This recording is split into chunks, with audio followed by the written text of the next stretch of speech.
O nosso tema agora no programa Espaço Aberto pela TV e Rádio Câmara Bauru é saúde. Em especial, vamos falar sobre as demências. A gente tem um dado aqui atualizado de 2024, cerca de 8,5% da população brasileira com 60 anos ou mais vive com demência, o que representa aproximadamente 2.700.000 pessoas, brasileiros. Mas a gente fala hoje sobre um tipo específico de demência, é a demência frontotemporal. Nós que acompanhamos aí o noticiário, fomos informados, soubemos recentemente a respeito do jornalista, famoso jornalista brasileiro, Maurício Kubrusli, de 77 anos, que recebeu o diagnóstico da demência frontotemporal, e também, recentemente, outro caso notório da enfermidade foi noticiado no ator Bruce Willis. Para entender um pouquinho como funciona, quem são os pacientes acometidos, quais são os sintomas, como é que trata, a gente recebe aqui no programa em formato virtual a doutora Carolina Souza, que é fisioterapeuta e neurocientista. Ela tem PhD em neurologia pela USP, a Universidade de São Paulo.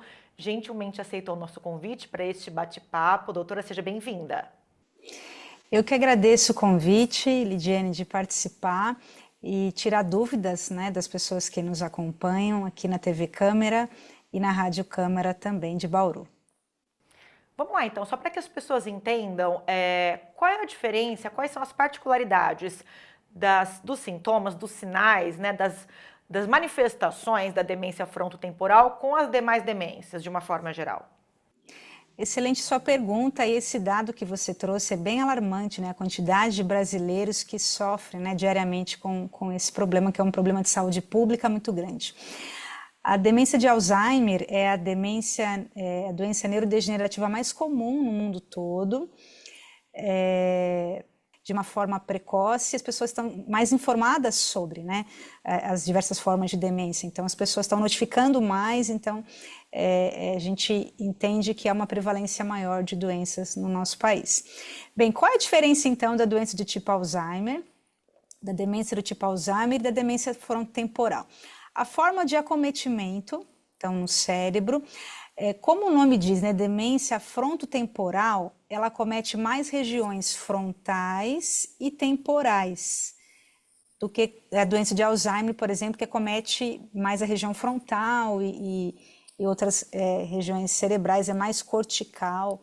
E o que acontece na doença de Alzheimer, o paciente ele tem muito esquecimento, certo? Então ele esquece muita coisa bem no início da doença, diferente da demência frontotemporal, que o paciente ele tem mais alterações de comportamento. Então o paciente às vezes ele vai primeiro ao psiquiatra do que, por exemplo, ao neurologista. Então a família nota muita mudança comportamental. O paciente ele fica mais apático, ele tem alterações às vezes de comunicação, de linguagem, ele fala palavras inapropriadas, ele troca o sentido das palavras. Então é uma demência que muitas vezes o paciente começa com alterações de linguagem, de comunicação, e depois ele tem alterações de memória propriamente ditas, certo?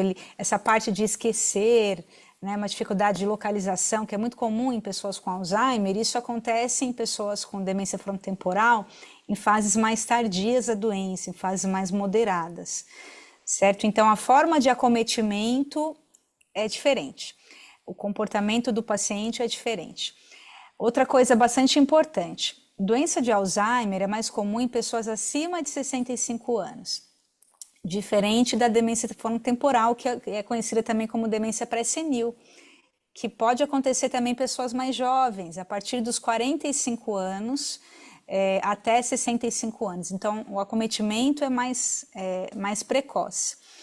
Outra coisa também bastante importante, demência frontotemporal também tem um aspecto genético bem marcante. Normalmente é uma demência que é comum em famílias, normalmente, e isso independe se é homem ou se é mulher, pode acometer ambos os sexos, mas é uma demência normalmente que passa de pai para filho. Então tem casos de famílias inteiras com demência frontotemporal. Certo. Você comentou, né, sobre a possibilidade da demência frontotemporal se manifestar em pessoas mais jovens, né, já a partir dos 45 anos. Existem fatores de risco específicos, causas já conhecidas, né, para a manifestação dessa doença, ou alguns fatores que seriam desencadeadores da doença, doutora? Excelente sua pergunta. Outro dia até vi um estudo falando sobre isso, né? Aqui na América Latina, vários fatores de risco para demência são modificáveis, entre eles estilo de vida, né? Então, por exemplo, a doença, a gente sabe que demências é muito mais comum em pessoas que são diabéticas, e a diabetes é uma doença que você consegue prevenir com alimentação adequada, com atividade física, certo? Então, quem tem alteração de glicemia já tem uma possibilidade maior de ter demências de uma forma geral. Baixa escolaridade. A escolaridade é um fator neuroprotetor para o aparecimento de demência. Quanto mais escolaridade a pessoa tem, menos probabilidade dela desenvolver o quadro demencial. Fala, mas se você citou aí pessoas, né? Você falou de pessoas públicas que têm alta escolaridade, mas tiveram demência.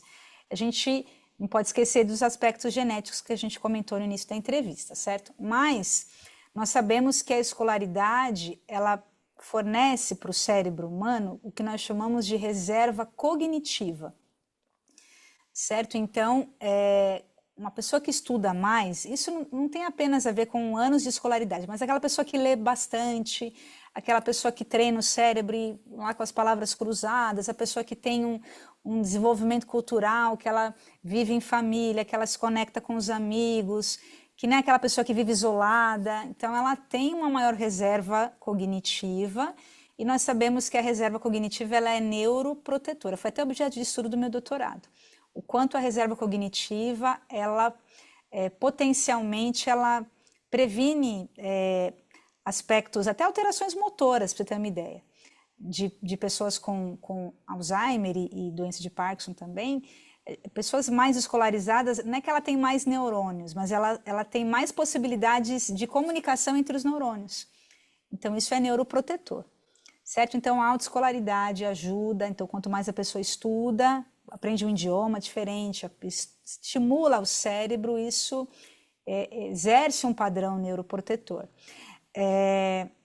Estilo de vida, atividade física. Então, quanto mais ativa a pessoa for, também isso diminui a possibilidade dela ter essas doenças no futuro, certo? Existem estudos mostrando que a atividade física aeróbica, então o que é exercício aeróbico? Caminhada, pode caminhar numa praça, natação, corrida, exercícios que normalmente aumentam a frequência cardíaca, deixa a pessoa um pouco mais suada, não é aquele exercício que é um alongamento, exercício físico mais ativo. Ele também tem um efeito neuroprotetor em até 20 anos de neuroproteção se comparado a pessoas sedentárias. Outra coisa que é um fator de neuroproteção. Dieta saudável, certo? Então, tem vários estudos com dieta do Mediterrâneo, que é uma dieta mais rica em frutos do mar, óleo de oliva, azeite de oliva, né? Que mais? Aqueles que eles chamam de flavonoides, frutas vermelhas escuras. Então, se você tem um estilo de vida com uma dieta um pouco mais saudável, com menos frituras, alimentos que são os ultraprocessados, você também tem o que nós chamamos de um fator de neuroproteção, que é o que a dieta promove. Essas doenças, elas são muito menos prevalentes em pessoas que têm uma dieta mais saudável. Isso é tão importante que teve um estudo recente que foi publicado na Neurology, que é uma revista de alto impacto dentro da neurologia, mostrando que a atividade física e a dieta balanceada, ela diminui, retarda a chance da pessoa desenvolver doença de Parkinson e doença de Alzheimer, essas doenças neurodegenerativas, em até 20 anos. Ou seja, o estilo de vida está relacionado com o aparecimento ou não da doença nos próximos anos.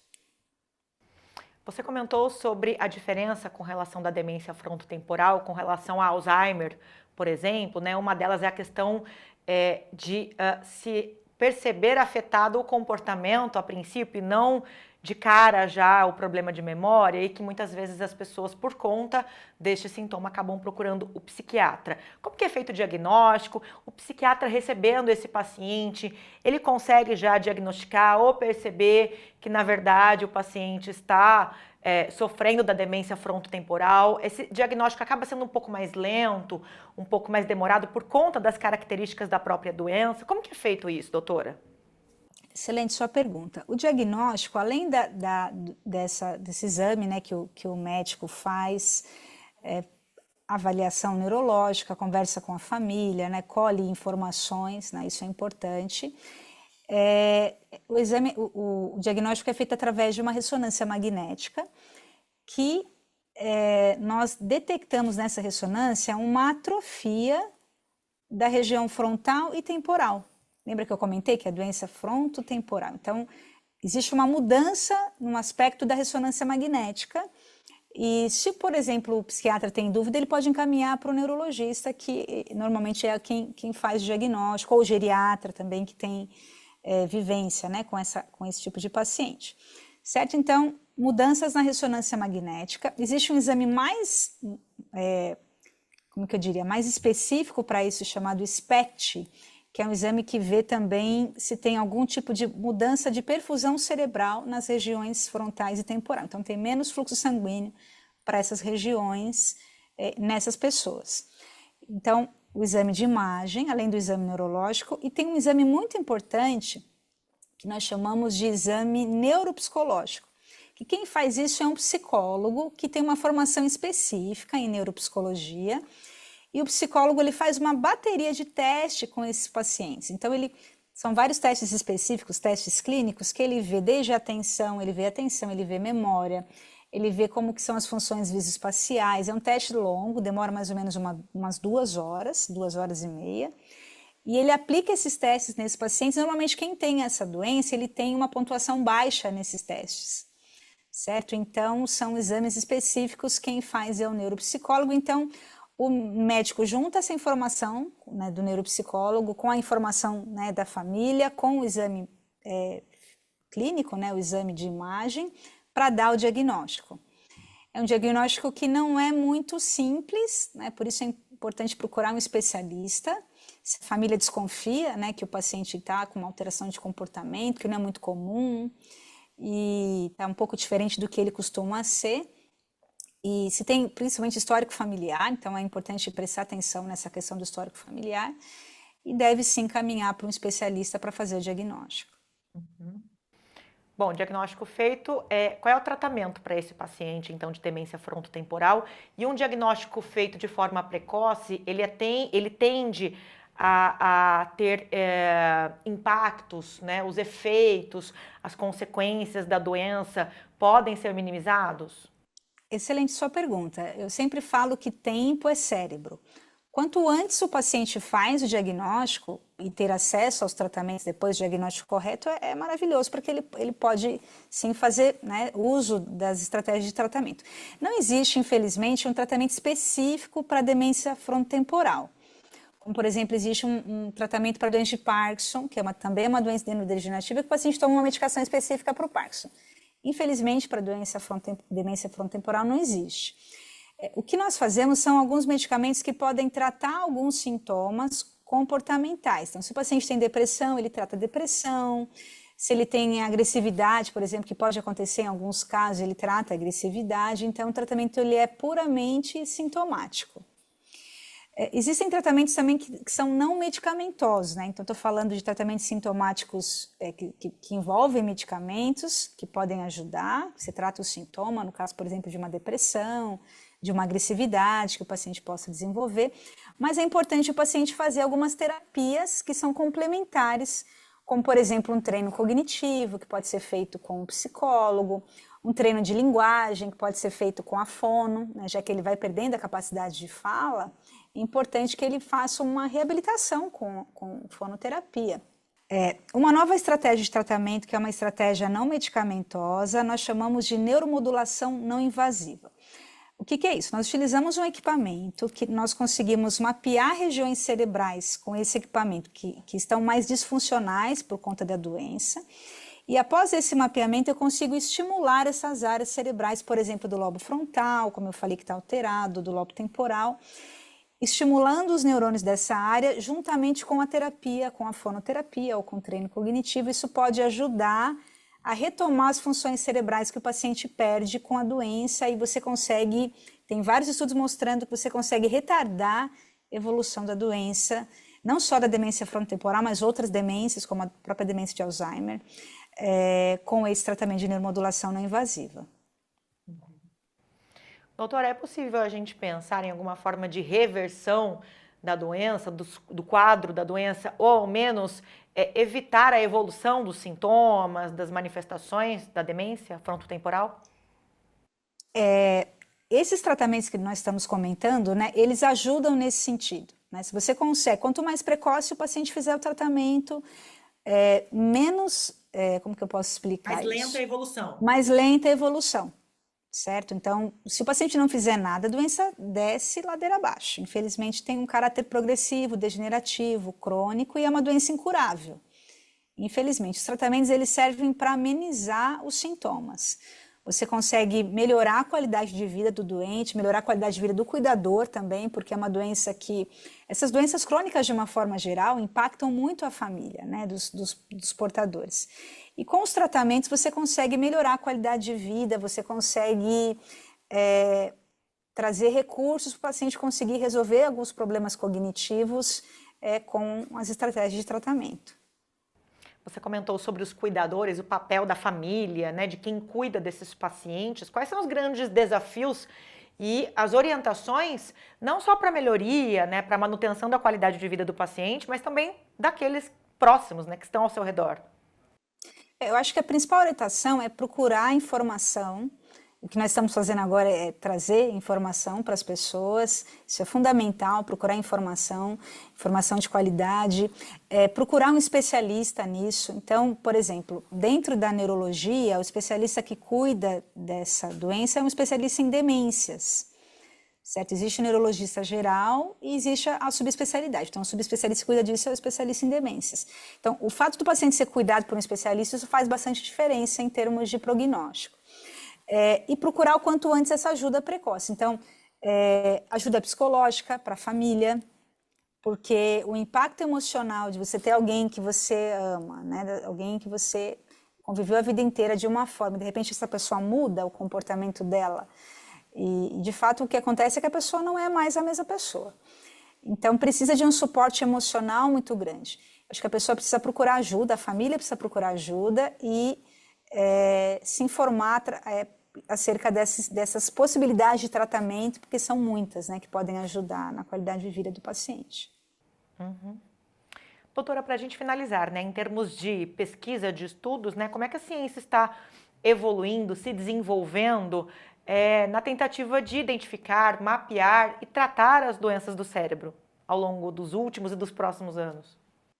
Excelente sua pergunta. Eu acho que os esforços da neurociência estão em procurar algumas estratégias de tratamento que são modificadoras da doença, certo? Então, por exemplo, existem alguns tipos, como eu comecei no início, né, que são doenças que são alterações, são causadas por alterações genéticas. Então, se você consegue descobrir o gene que está relacionado àquela doença, você consegue produzir medicamentos que alteram, né, a forma de expressão genética.